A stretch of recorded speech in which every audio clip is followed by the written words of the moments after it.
Transfer के मामले पर जुडिशल कमीशन का अहम इजलास। इस्लामाबाद हाई कोर्ट के 5 जजेस की दूसरी हाई कोर्ट तबादलों पर गौर। Justice Mohsin Akhtar Kiyani, justice Babar Sattar, justice Khadim Hussain Soomro, justice Aman Rifat Imtiaz और जस्टिस अरबाब मोहम्मद ताहिरी के तबादलों से मुताल्लिक मामला ज़ेर गौर आएंगे। इजलास से कबल जस्टिस बाबर सत्तार ने चीफ जस्टिस याहिया अफरीदी के नाम बतौर सरबराह जुडिशल कमीशन खत लिखा, जिसमें उन्होंने ट्रांसफर के मामले पर इन्हें ज़ाती तौर पर सुने जाने की इस्तदा की थी।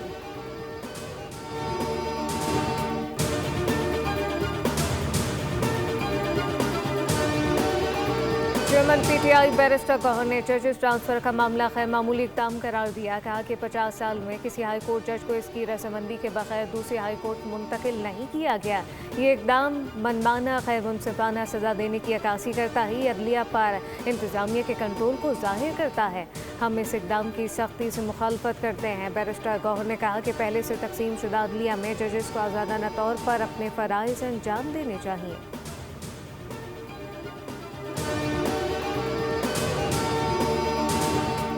इस्लामाबाद हाई कोर्ट ने पीटीए ट्रिब्यूनल के मेंबर फाइनेंस की अदम तैनाती पर वज़ीर आज़म शहबाज शरीफ को तलब कर लिया। अदालत ने रिमार्क्स दिए कि अगर 18 मई को मेंबर फाइनेंस तैनात ना किया गया तो वज़ीर आज़म खुद पेश होकर वजाहत दें। जस्टिस मोहसिन कियानी ने पर्सनल सेक्रेटरी और सेक्रेटरी कैबिनेट को भी अदालत में पेश होने की हिदायत दी।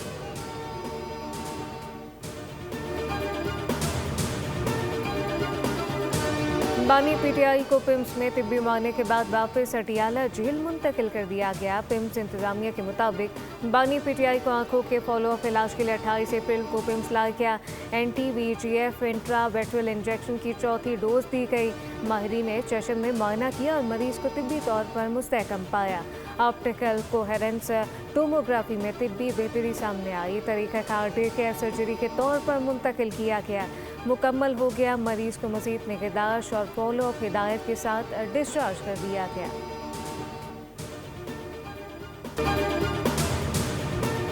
वज़ीर आज़म शहबाज शरीफ और न्यूजीलैंड के वज़ीर आज़म क्रिस्टोफर लैक्सन के दरमियान टेलीफोनिक रब्ता। दोनों रहनुमाओं ने मशरिक़ वस्ता की बदलती सूरत हाल पर तबादला ख्याल किया। वज़ीर आज़म ने ख़त्ते में अमन के फ़रोग़ और कशीदगी में कमी के लिए पाकिस्तान की जारी सिफारती कोशिशों से आगाह किया। न्यूजीलैंड के वज़ीर आज़म ने पाकिस्तान की तामीरी काविशों को सराहा। सालसी की कोशिशों की कामयाबी के लिए नेक तमन्नाओं का इजहार किया गया। दोनों ममालिक ने दो तरफ़ा ताल्लुकात मज़ीद मजबूत बनाने पर इत्तफ़ाक़ कर लिया।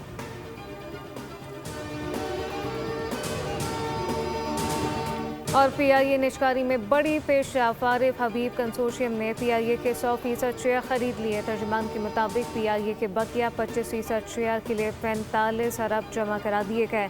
मुआहदे के तहत 45 अरब की बैंक गारंटी जमा की गई। आरिफ हबीब कंसोर्शियम का मई में इदारे का कंट्रोल संभालने का इम्कान। ईरान और अमेरिका के दरमियान अमन मुआहदे की उम्मीदें एक बार फिर शक के दायरे में आ गई। ईरान की जंग बंदी की तहरीरी तजावीज़ पर अमरीकी सदर खुश नहीं है। अमरीकी अखबार न्यूयॉर्क टाइम्स का दावा। कहा कि इन तजावीज़ में जौहरी प्रोग्राम से मुतालिक कोई वाज़ेह बात नहीं की गई। तर्जुमान व्हाइट हाउस कैरोलिन लेविट ने वाज़ेह कर दिया है कि ट्रम्प ने कौमी सलामती की टीम से इजलास में नई तजवीज़ पर तबादला ख्याल किया। ताहम इस हवाले से मज़ीद मालूमात सदर ट्रम्प खुद फराहम करेंगे। सदर ट्रम्प का सीक्रेट सर्विस पर एतमाद बरकरार है।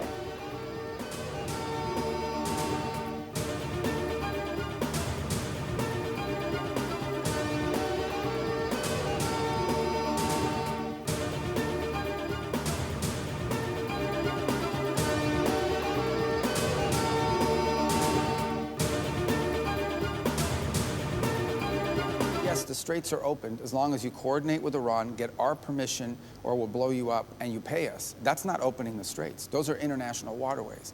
They cannot normalize, nor can we tolerate them trying to normalize a system in which the Iranians decide who gets to use an international waterway and how much you have to pay them to use it.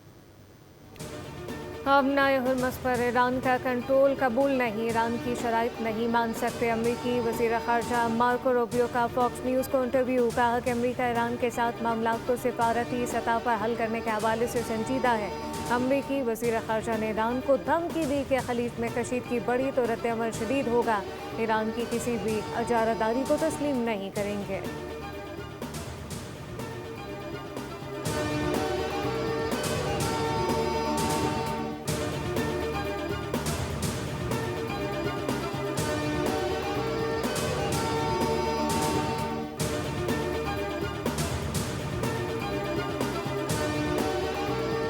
Iran के वज़ीर ख़ारजा Abbas Araghchi ने कहा है कि America ने मज़ीद मुज़ाकरात की दरख्वास्त की है, जिस पर तेहरान गौर कर रहा है। ईरानी वज़ीर ख़ारजा ने सेंट पीटर्सबर्ग में रूसी सदर व्लादिमीर पुतिन से मुलाकात की। कहा कि रूस ईरान ताल्लुकात स्ट्रेटेजिक शराकतदारी पर मबनी हैं, जो मज़ीद मजबूत होते रहेंगे।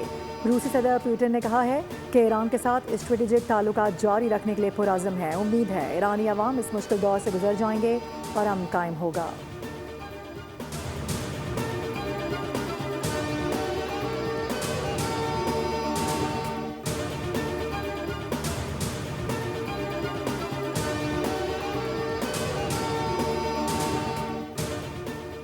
ईरानी सफ़ीर असामीरी मुकदम का सोशल मीडिया पर बयान। कहा कि सिफारतकार अमन के मेहमान हैं और मुज़ाकरात अफ़ाम तफ़हीम ही आलमी हम आहंगी का वाहिद रास्ता है।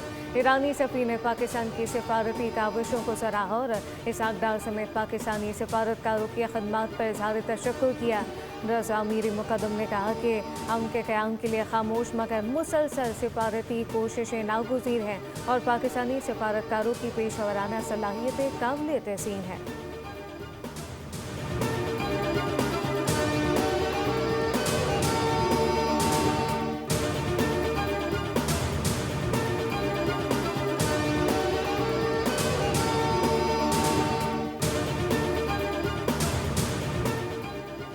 पाकिस्तान ने अक़वाम मुत्तहिदा की सलामती काउंसिल में आबनाए हुर्मुज़ की बंदिश को आलमी अमन, तरक्की पज़ीर ममालिक और बैनुल-अक़वामी तिजारत के लिए संगीन ख़तरा करार दे दिया।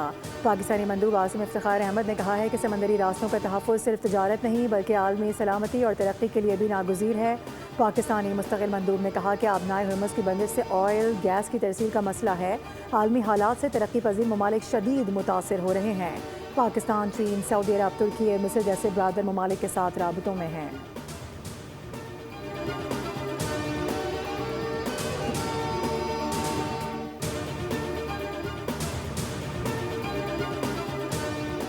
अक़वाम मुत्तहिदा के सेक्रेटरी जनरल एंटोनियो गुतेरेस ने आलमी गुज़रगाह को फौरी खोलने का मुतालबा कर दिया। आबनाए हुर्मुज़ की बंदिश पर हंगामी इजलास में सेक्रेटरी जनरल ने कहा कि आबनाए हुर्मुज़ पर किसी नौयत का टोल टैक्स दुरुस्त नहीं, तिजारत बहाल होनी चाहिए। मुतल्लिका ममालिक आलमी मईशत को सांस लेने दें। एंटोनियो गुतेरेस ने कहा कि बहरान के बायस महंगाई में इजाफा हो रहा है।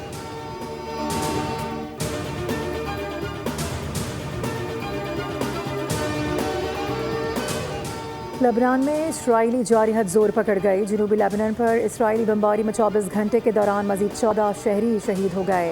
हिजबुल्लाह के सरबराह ने इसराइल से बराह रास्त मुज़ाकरात को रद्द कर दिया। नईम कासिम ने कहा कि इसराइल से बराह रास्त मुज़ाकरात कबूल नहीं, इसराइल के खिलाफ मुज़ाहमत जारी रखेंगे। हिजबुल्लाह की दिफाई मैदान में तैयारी पूरी है, किसी सूरत हथियार नहीं डालेंगे।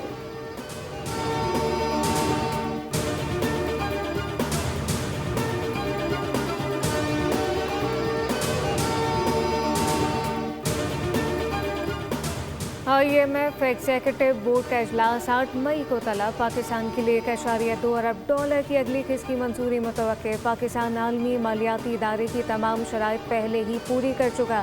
इजलास में तौसीफ़ फ़ंड सहूलत प्रोग्राम के तीसरे जायजे और मौसमियाती तब्दीली के RSF प्रोग्राम के दूसरे जायजे की मंजूरी दी जा सकती है। ज़राए वज़ारत ख़जाना के मुताबिक पेट्रोलियम लीवी 1468 अरब रुपए के हदफ से ज़्यादा वसूल होने का इम्कान है, जबकि हुकूमत लीवी मज़ीद बढ़ाने पर गौर कर रही है। IMF ने हुकूमत पर सब्सिडी ख़त्म करने पर जोर दिया है।